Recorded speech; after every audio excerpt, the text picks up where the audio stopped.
Hi, I'm Owen Casey Stevens, and this is the story of Anniversaries and Vengeance. I have a 25-year gap in the longest I've ever waited to get vengeance for something, and it is also the friendliest vengeance I've ever gotten. My previous record before that was 2 years, which happened in high school when a friend of mine pulled a chair out from under me in the cafeteria and I fell, and I told them that I would get revenge long after they'd forgotten about the event. And they said that was fine, that was fair, as long as they had forgotten. So I literally had a 3-year calendar. I wrote it in 2 years later, and towards the end of my senior year, I got them a soda, which I all shook up and it exploded, and they were initially upset. And then I said, "This is my vengeance for you pulling out the chair 2 years ago." And they went, "Okay, that's fair." So I have a track record of vengeance. I don't like taking vengeance. Actually, that's not true. I like taking vengeance. I don't like that I like taking vengeance.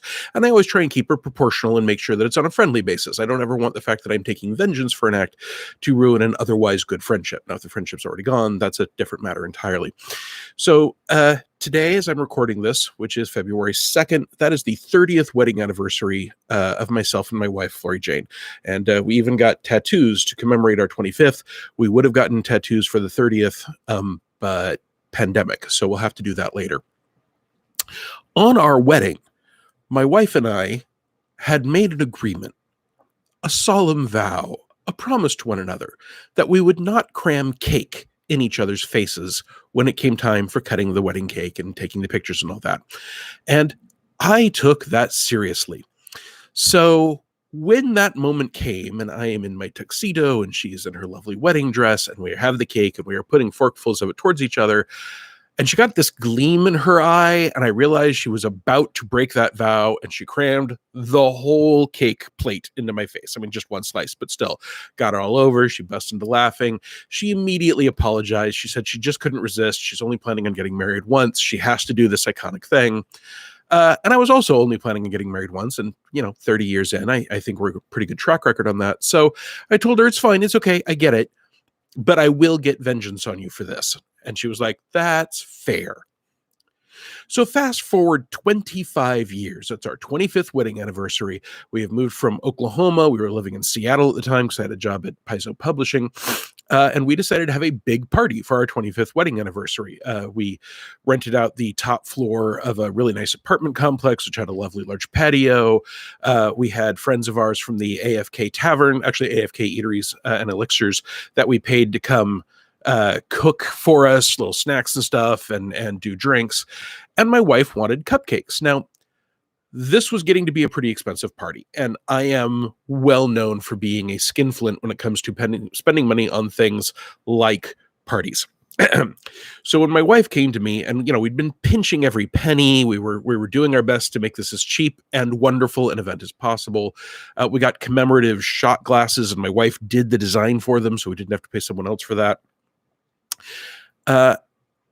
But she really wanted these big fluffy cupcakes to sort of commemorate that we had had cake at the original.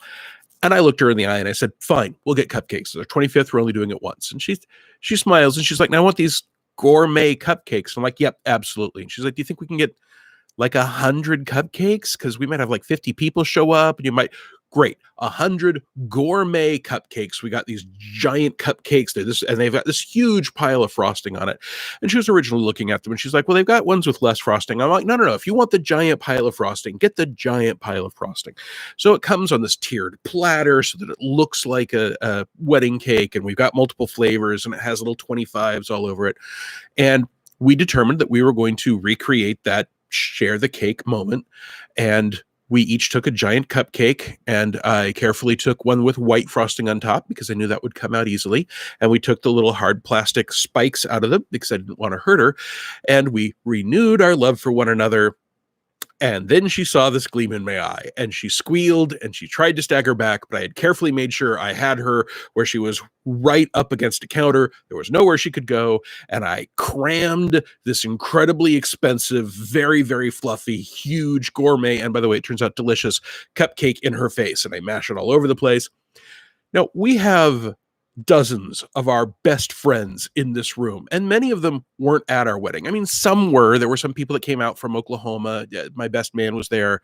Some of the other people that knew us well at the time. But a lot of these were new people that had not been at our wedding, did not know what had gone down, and they are totally silent for about 2 seconds until they see that my wife is laughing herself silly.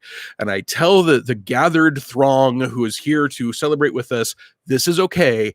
I told her 25 years ago I would get her back for mashing cake in my face on our wedding day, and this is that revenge. So 25 years, quarter century. That is the longest I have ever waited to get vengeance for anything. I don't believe I've currently got anything on the books. I would have to go through them to see if I've got anything that's anywhere near that. But so that was an important moment for us. 25 years, and we each got to mash cake in the other one's face once. Now, I personally consider that to be a done deal.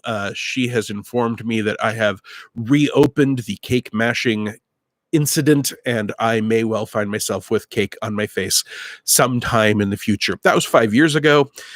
No cake in my face yet, but obviously we didn't go out for an anniversary dinner, and we didn't throw a party as a result of the pandemic. Those are all things we'll have to do for our 31st or 32nd. We'll get more tattoos, a second one. Those are things we'll do.